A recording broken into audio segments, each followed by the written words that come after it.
Hello and welcome back to Very Beginning. So excited that you're joining again. And I'm super excited to get into this topic of today, which will be a taboo topic for itself because it's all about the menstrual cycle, the period, everything I've learned really from having my first period, going on the pill super early due to kind of doctor recommendations, and we'll dive right in to coming off the pill, what that did to my body. And then also in the end, I want to dive into kind of how I used all these learnings and many natural tools when I was trying to conceive naturally.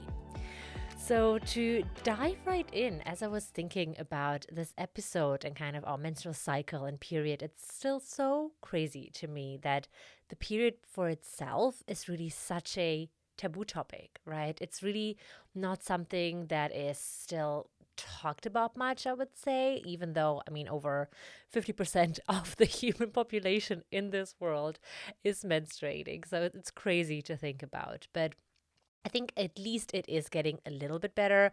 I remember when I was a child and for all the period products out there were these ads where a kind of blue liquid was poured over tampons or pads to kind of demonstrate its effectiveness. At least I think now there's more of a normalization of, kind of blood, and that this entire process is just something really normal and natural. But yeah, I remember like growing up, it was really, really difficult, right? Because it was something like you as a young girl were kind of excited about to get, right, for the first time. I don't know, maybe you felt similar, but at the same time, it was always accompanied with so much shame and so much kind of, like, oh, I have my period, like I can't really talk about it, maybe to my girlfriends. But there was a lot of, right, kind of mystery around it, a lot of shame, as I said, and really no education, I would also say. I'm in school, maybe it was different in the country you grew up in, but I remember where I grew up in, even in biology, I think we did spend a whole month doing like nothing else but drawing the moon and diving deep into kind of the different cycles of the moon, which is nice. But in retrospect, I almost wished like we also would have dived into the female cycle and kind of learned more about all the different phases of a period. And I think especially also for boys, it's really important to learn that and to normalize that. I kind of decided for myself that whenever I will have kids, that for both girls and boys, I would love to kind of, normalize it and educate them about the different phases that a woman goes through, because it is something quite spectacular when you think about it.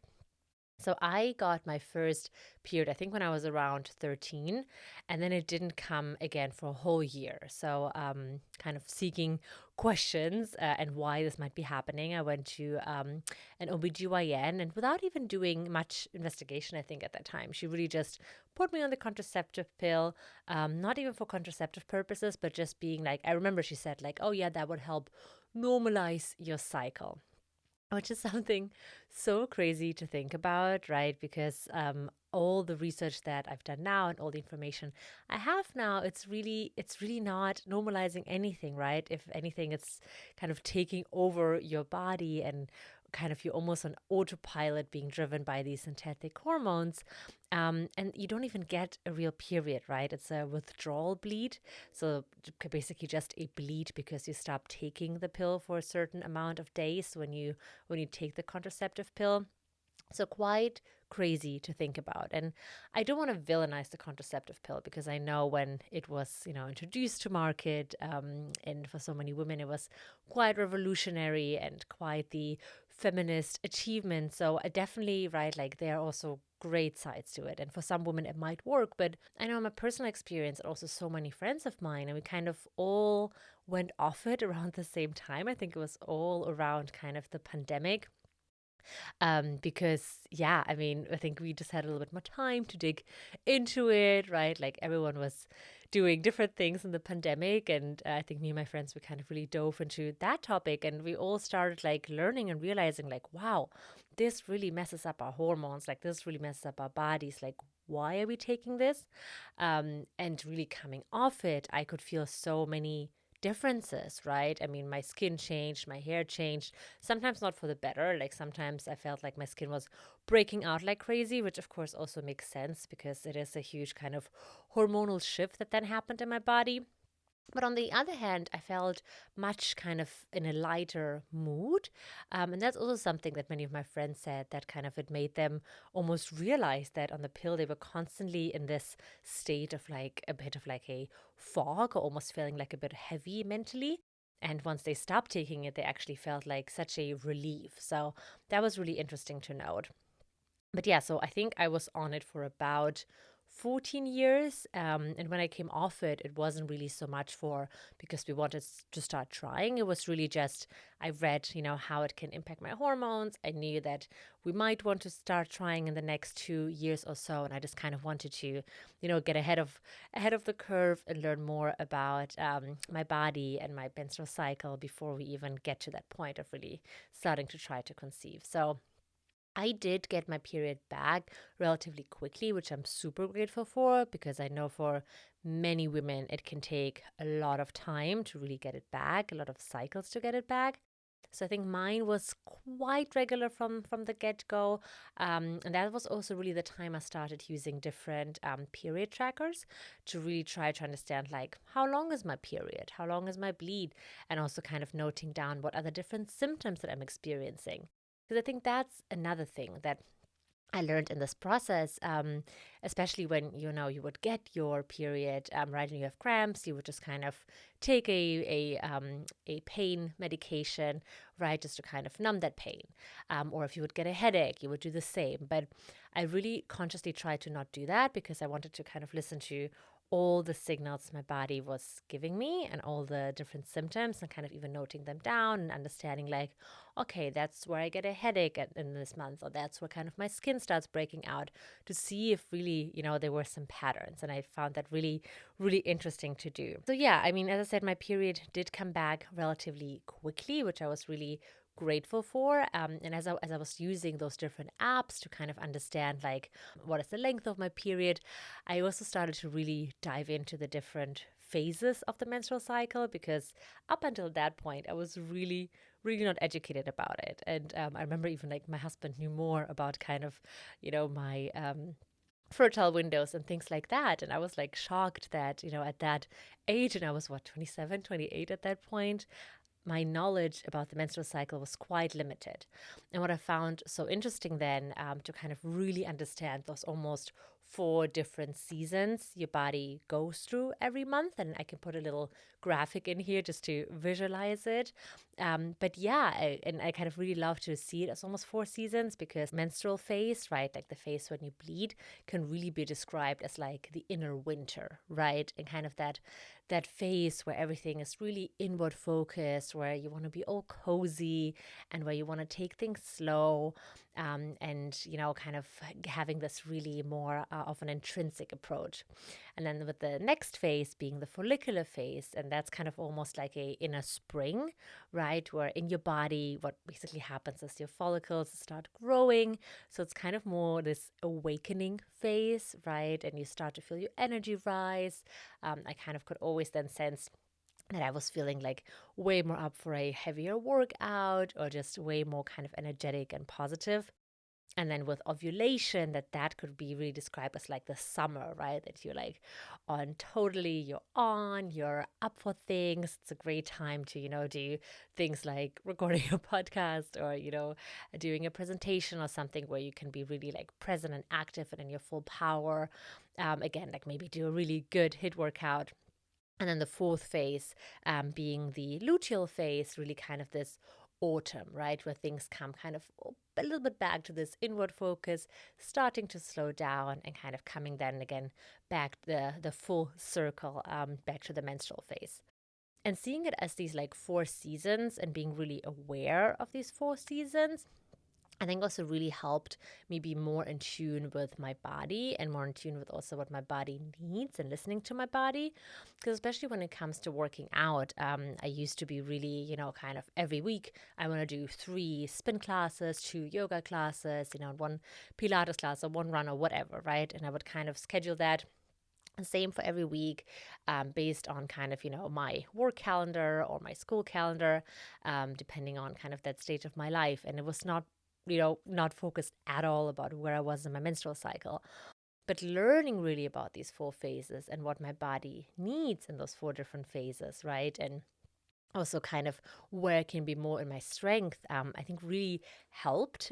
Also it really helped kind of be more in tune and almost get like even the best performance out of my body, because understanding that like, yeah, well, kind of that inner spring, as I said, right, like that follicular phase, ovulation, that summer phase can be great to do like a really great spin class, right, or a heavier HIIT workout or a great run. But maybe when I'm, on my period in this menstrual phase, or when I'm coming closer to this inner autumn of the luteal phase, maybe that's kind of the time where I should do more yoga, right? Or rest and kind of do more of these somehow slower and mellower activities. And I think that really helped to not really work almost against my body and be like really demanding and more like, oh, why can't I push myself, hard today and get like frustrated by it? But just, kind of work hand in hand and have like this partnership almost, right? Where I kind of understand, okay, this is what my body needs today, and this is kind of what I can do to almost help support it. I think that's also really important learning that I had in this phase, to really be appreciative also of your body. And I think that's something so important when you then go into the TTC, the trying to conceive phase, because it's often, easy to almost think about it. It's like you against your body, because your body might not be doing, what you want it to do. But really realizing that it's actually, you can work in partnership almost, right? Like you can be really in tune with where you are on your cycle, what's happening. And also, you can be really appreciative of even things like your period coming. Because I remember when I was taking the pill and then, having these like fake periods or withdrawal bleeds, it was always like, oh, so annoying. And like sometimes I would just continue taking the pill to, skip it when going on vacation or something. But once I went off it and was kind of on this in my natural cycle, I was so appreciative when it was coming, because I was like, yay, that's great. My body is working properly. And I'm so appreciative for experiencing kind of those different phases and those different within the cycle. So that was also really interesting learning. So, with kind of all of that knowledge that I then had about the menstrual cycle and kind of my body and being more in tune, that was really the mindset that I had kind of at that time when I went into this trying to conceive, or I'll just call it TTC phase, so I don't have to say that long word every time again. So we were, I think, naturally trying to conceive before even starting IVF for probably about like a year-ish, maybe a year and a half-ish. After about trying for 10 months, we did actually also succeed.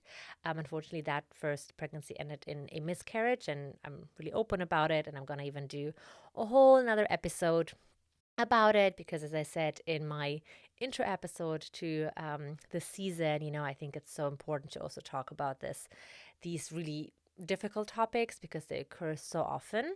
But yeah, just wanted to provide that context. So kind of all of these different things that I did, I think it really did help to get pregnant in the first place, even if that pregnancy wasn't successful. But I'm still really grateful, to kind of even though we ended up doing IVF, but still kind of knowing that all of these different tools and tricks and all of these learnings, right, like help me to also naturally conceive, and even know that, I'm capable of that, was also something that I think really helped mentally. But I'll dive into all of that in an episode dedicated to that. Yeah, so when kind of diving into this phase of TTC, I was using the apps probably for about like 2 years, 1.5 years at that point. So I was kind of really familiar, I would say, with the duration of my cycle. Also, I was quite familiar with, when is my fertile window, things like that. So yeah, I think the first couple of months I was really just relying on my app to tell me like, this is your fertile window, or this is, kind of your not fertile window, and kind of just playing it by ear. After about maybe like 2, 3 months. And I'm really kind of a control type A person. So I love having more data, and it really helps me. And kind of, I love diving also deep, and and I kind of also gained this passion, right, for all of these things. So really diving deep in and understanding my body was something I was super interested in at that time. So that's why probably by month 2, I started tracking my basal body temperature. And for anyone who's not familiar with what the basal body temperature is, it's essentially your body temperature when you are in a really resting mode, right? Like in a really rested phase. It's usually, or it's measured typically after you wake up, like the very first thing you do.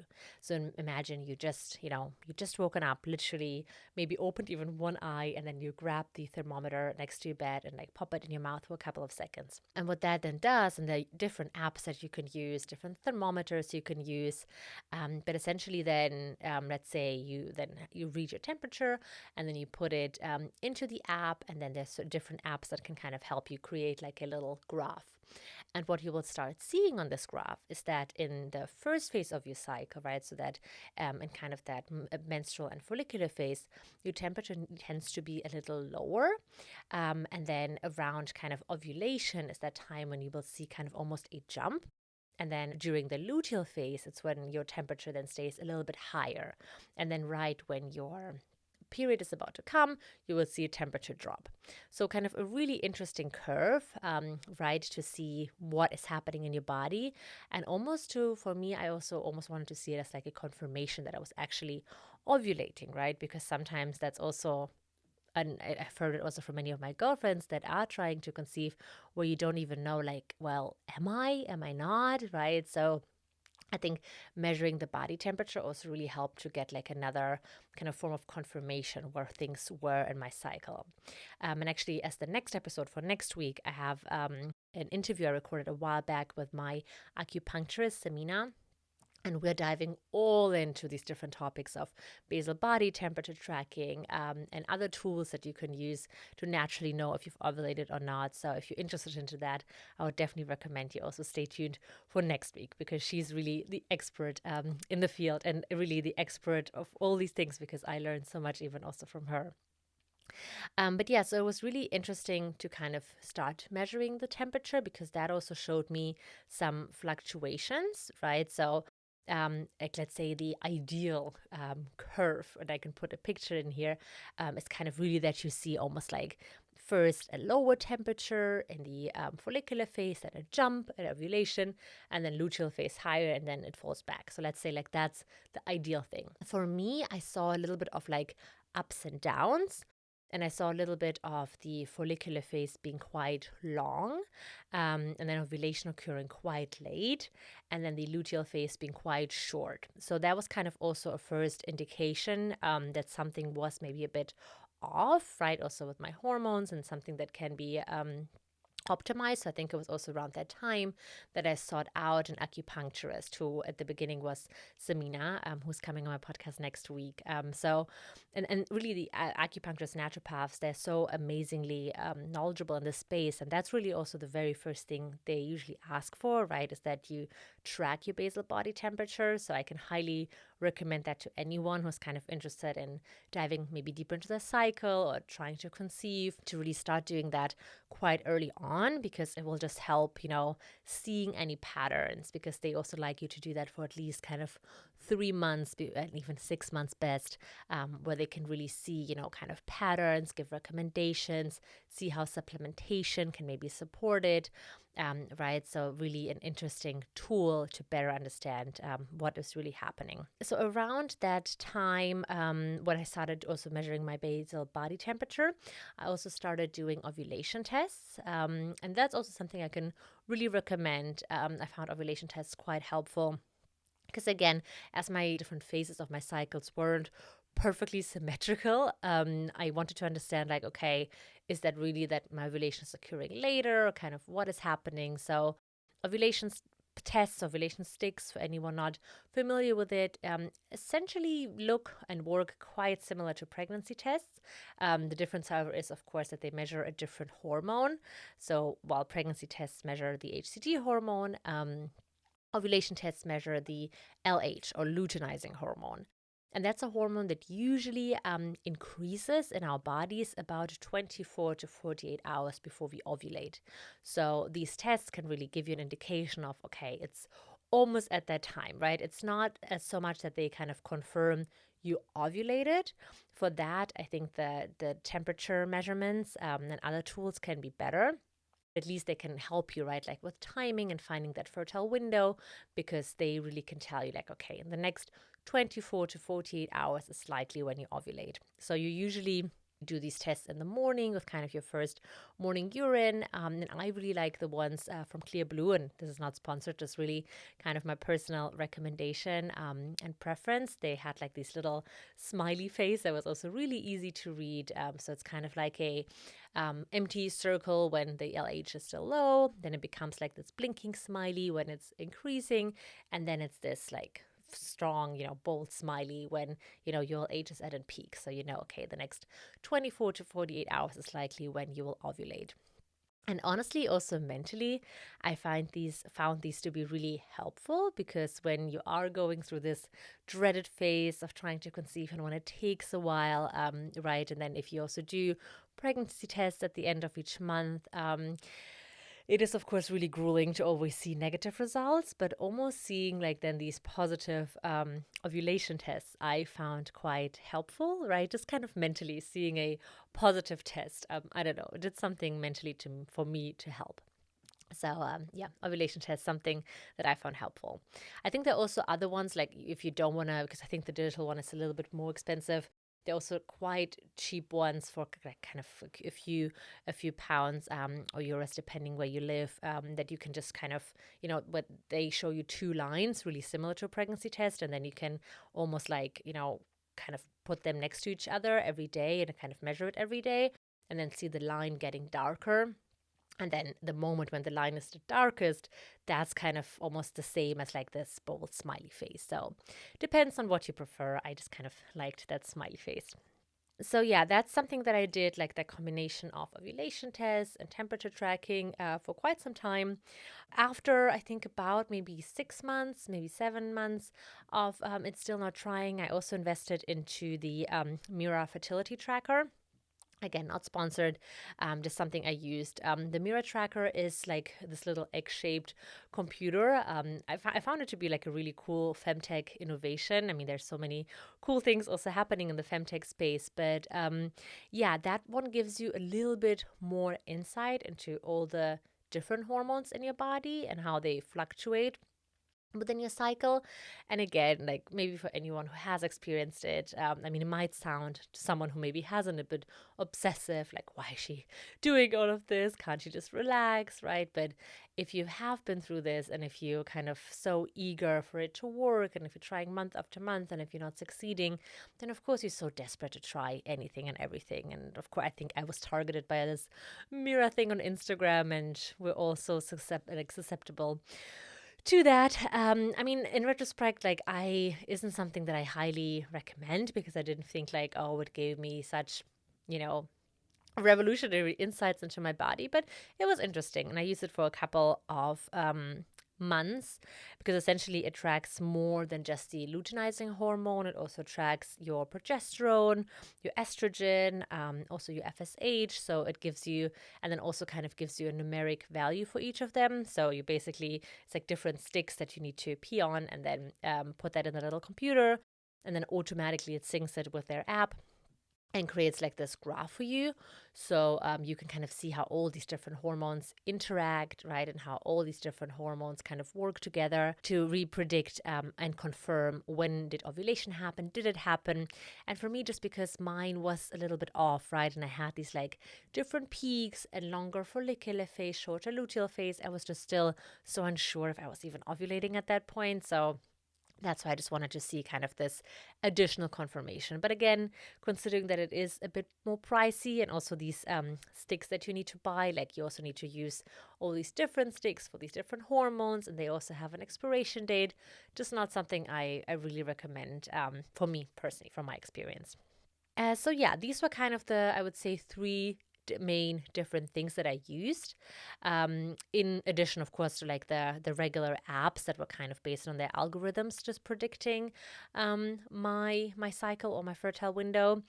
I think in retrospect, I can mostly really recommend the basal body tracking because, as I said, it's just such an interesting insight into really like what's going on in your body. When is your ovulation occurring? Especially also if you get a cold, right? Or if something, even sometimes after like a hard workout, you would see your temperature rising. And I found that like super interesting to also like further understand like, oh, my body needs, to recover longer, or maybe, I need to go a little bit slower today. So that was also really interesting kind of when you're in this phase of really trying to support your body. In terms of supplementation, because I think that's also a really important topic, and I've had also quite a few people ask me, like, what supplements was I taking? What supplements am I taking? I've tried it all. I mean, I don't know if I tried it all because there is so much, but I tried so many different ones. I think at some point I was probably taking like, oh my God, 10, 12 more pills per day.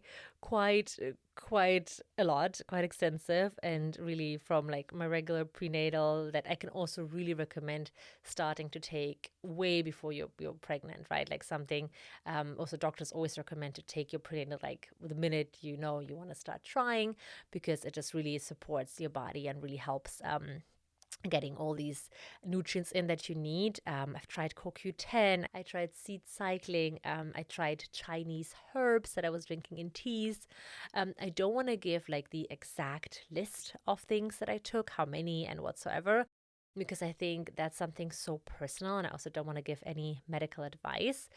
So what I can really recommend is, seeking out a naturopath, an acupuncturist, a doctor who's really familiar with that, and I can then also look at your blood results, because for me, that was also something, really important to do. And many naturopaths are also licensed to kind of do different blood analyses, right, and look into like how are your different hormones. And for me, for instance, was also so kind of mind blowing to learn that my testosterone was quite low. And actually, you needed to be at a certain level even for it to be able to conceive. So I had to take a supplement for some time to get a little bit higher. So that was like almost like mind blown to know, like, oh my God, like, first of all, I wasn't even familiar, or like I wasn't even knowledgeable enough that women even have testosterone. But second, that needs to be at a certain level to conceive was also quite almost counterintuitive, but so interesting. But for that reason, I don't want to like give you the exact list of things that I was taking, because it might not be relevant to you. But I can really recommend to seek a naturopath, acupuncturist, or whatever doctor is specialized in this space to give you a thorough analysis of what is going on in your body, look at your blood, look at your hormones, look at your temperature charts, and then based on that, give you a plan for supplementation. What I can definitely recommend also is the book It Starts with an Egg. I can put it here and also a description box below. I think it's a really, really interesting read. I think written also by a woman who was trying to conceive for a really long time, and kind of did also like a really in-depth research and deep dive into all these supplements, into all these topics, and then in collaboration with doctors wanted to provide this guide to other women and couples out there. There's a lot of information there. I know it can also be a bit overwhelming, so always like with a grain of salt, like everything. But I found it super interesting to at least, kind of read about all the different options, and then even, kind of read about something like CoQ10, right, a specific supplement, and then go, to my naturopath and say like, hey, what about CoQ10? Would that be, applicable to me? Can you tell me more about it, right? So just to even learn what other options are out there. And then a couple of, as we kind of come to a close, buts or watch outs that I also want to give you on this journey, is that all of these different tools, right? All these different tools that I talked about, that I mentioned, from apps to trackers to, ovulation sticks and so on, and everything that is out there. I think all of them can be incredibly helpful, and I'm so grateful we have them. I'm so grateful there are so many amazing companies working on them, and I'm sure that many of them might also have helped me in the end. But I think it's also important to understand, and it's kind of similar even with that book that I just said, that it can easily also get overwhelming. For me personally, and even though I said it now so many times that I'm such a fan of the temperature tracking, I had to take, and I am still actually doing it. Like at some point, I realized, like, okay, I'm over tracking my temperature for now. I mean, going into IVF, it was kind of like that wasn't really going to help me, anyways, because then, the doctors kind of control your whole body and you're like in this different phase. And we can talk more about it in the episodes dedicated to IVF. But it was mostly even like for that mental aspect, because as I said, in the second phase, right, in your follicular phase, your temperature would be higher. And then right when your period comes, like literally normally the morning I wake up and I would see my temperature plummet, is when I would know, okay, today my period is coming. And when we were naturally trying to conceive, and exactly kind of around that time of month, I would sleep so poorly, right? Because I would want to like wake up and check my temperature and just know, like, okay, did it fall down or did it stay up, right? Because if it stayed up and you kind of already on day 26, 27, 28, 29, 30, depending on how long your cycle is, right? But if it stayed up, that means there is a chance that it could have worked. There's a chance that you could have been pregnant. But if it fell, right, like then it's pretty certain your period is coming today or the next day. So in those, let's say 5-6 days, or even sometimes a week, where you kind of, you're towards the end of this follicular phase and now it's like almost all or nothing, I would get so hyper obsessed with the thought of it, of like, oh my God, what is my temperature doing? So it would really disturb my sleep. It would really kind of mess a little bit with me mentally. So at some point I realized, okay, I need to take a break from it, because it's not serving me. So just something to always keep in mind. Like I said, the ovulation sticks, on the other hand, with that smiley and that positive result, something that always quite helped me, because it was some kind of positive result in this entire process. But with other tools, just a kind of reminder, and maybe just a little kind of note for me to you to also use it with caution, depending on really what serves you. And then also with, doctors and acupuncturists and naturopaths, like I said, I mean, I can highly recommend seeking out various types of doctors and various types of experts. I mean, I know so many kind of love to do this reflexology massage for the feet, and I've seen a lot of great success stories with that when trying to conceive naturally. But I think here, and I've said it before on my IVF episode, that it's so important to find the right fit for you, right? To do your own research, to find the right doctor, to find the right naturopath, the right acupuncturist, because not everyone might be a good fit for you. And it is such a sensitive time and such a sensitive, kind of topic, that you want to be sure you feel really comfortable, that you want to make sure that you're not, lying there in acupuncture and like it hurts and it's horrible and you feel like claustrophobic and you can't move and like it's horrendous. But like honestly, I found it so enjoyable, and that was always like the moment when I knew I could like relax, and almost like such a meditative state. In addition, I almost found it to be like therapy, because you would talk with you, or I would talk with my acupuncturist before that about how I was feeling and different symptoms, and kind of also really focusing on that aspect. So for me, again, it brought me also a lot of kind of value and a lot of even joy. So something that I can really, give to you on your way. Do find someone, or try to find someone that can really make you feel comfortable. But yeah, that's really it for today. Kind of my personal take and my personal experience on not all of these topics, from period to cycle tracking, learning about my cycle, and then also going into the natural phase of trying to conceive. As I spoiled, next week we're gonna go even deeper into the topic of acupuncture, because I think it's such an important one. So we'll have Samina on the podcast, who will tell us all about her experience with naturopathy, with acupuncture, how acupuncture can help, not only when trying to conceive, but even with things like reducing period pain or reducing other painful symptoms that you have during your period, how acupuncture can help you with IVF and all of these things. So definitely stay tuned and come back next week if that's of interest to you. But for now, thank you so much for listening, and I look forward to seeing you next time.